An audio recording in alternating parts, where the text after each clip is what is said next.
এই পটটার মধ্যে আমি আমার মরিচ গাছ বসাবো। তো আজকে আপনাদের সাথে শেয়ার করি আমি কিভাবে মরিচ গাছটা বসাচ্ছি। তো নিচে আমি এইভাবে কাগজ তারপরে ডিমের প্যাকেটগুলো দিয়ে নিচ্ছি। এখন এর মধ্যে আমি যে বাগান থেকে ঘাসগুলো তুলেছি তার কিছুটা অংশ এর মধ্যে দিয়ে নিব। এখানকার এই সারটা গাছ বসানোর সময় দিলে ভালো হয়, এটা খুবই ভালো। তো আমি এখান থেকে 1 চামচ দিয়ে দিব, আর দিয়ে দিচ্ছি 1/2 চামচ এপসম সল্ট। এটা আমি গাছ বসানোর সময় দিব, এরপরে আর ফার্টিলাইজারটা ইউজ করব না, শুধুমাত্র এপসম সল্টটা একটু ইউজ করব। তখন এর মধ্যে মাটি দিব। তখন মাটিগুলো এভাবে আমি এর মধ্যে চাপা দিয়ে দিচ্ছি। সরাসরি যে কাঁচা ঘাসের উপরও গাছ বসানো যায় এবং গাছ পরবর্তীতে কত সুন্দর হয় সেটাই আপনাদের সাথে শেয়ার করব, আপনারা দেখতে পাবেন। তো মরিচ গাছটা আমি এখান থেকে তুলে এখানে বসিয়ে দিব।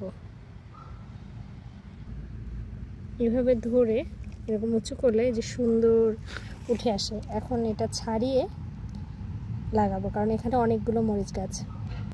তো আমি যে ছাড়িয়েছি এখন এর ভিতরে বসিয়ে দিব, দিয়ে উপর দিয়ে সুন্দর করে মাটি দিয়ে দিব। তো এই যে মাটিগুলো দিয়েছি, এখন এভাবে দিয়ে ঢেকে দিব। ঘাসগুলো যেহেতু অনেকটা মাটির নিচে পড়েছে, এগুলো আস্তে আস্তে পচে সার হয়ে যাবে আর গাছের খাবারের যোগান দিবে। এখন একটু হালকা জল স্প্রে করে রেখে দেব। তো আমি এই পটটায় যে মরিচ গাছ বসালাম আজকে আপনাদের সাথে পরবর্তীতে শেয়ার করব যে এভাবে বসিয়ে কত সুন্দর মরিচ গাছ থেকে মরিচ পাওয়া যায়। এই যে আমার মরিচ গাছে অলরেডি ফুল চলে আসছে। তো আপনারা চাইলে এভাবে কাঁচা ঘাসের উপরও বসাতে পারেন মাটি দিয়ে, আর না হলে তো এভাবে যদি ঘাস জমিয়ে রাখেন, রেখে কয়েকদিন রাখলে তারপর এটা অনেকটা পচে যাবে, তারপরও মাটি দিয়ে এভাবে বসাতে পারেন। আর না হলে দীর্ঘ সময় রেখে সেটার উপরও বসাতে পারেন। তো আমি দুইভাবেই বসাই। আবার এর পরবর্তীতে যে আমার বাগানের ঘাসগুলো উঠাবো সেগুলো আমি এভাবে রাখবো, তারপর একটু পচে গেলে সেটার উপর মাটি চাপা দিয়ে রাখবো আগামী বছরের জন্য।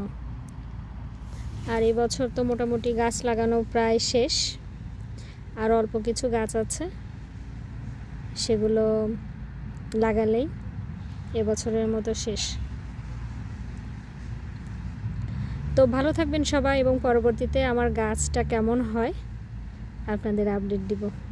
ধন্যবাদ সবাইকে।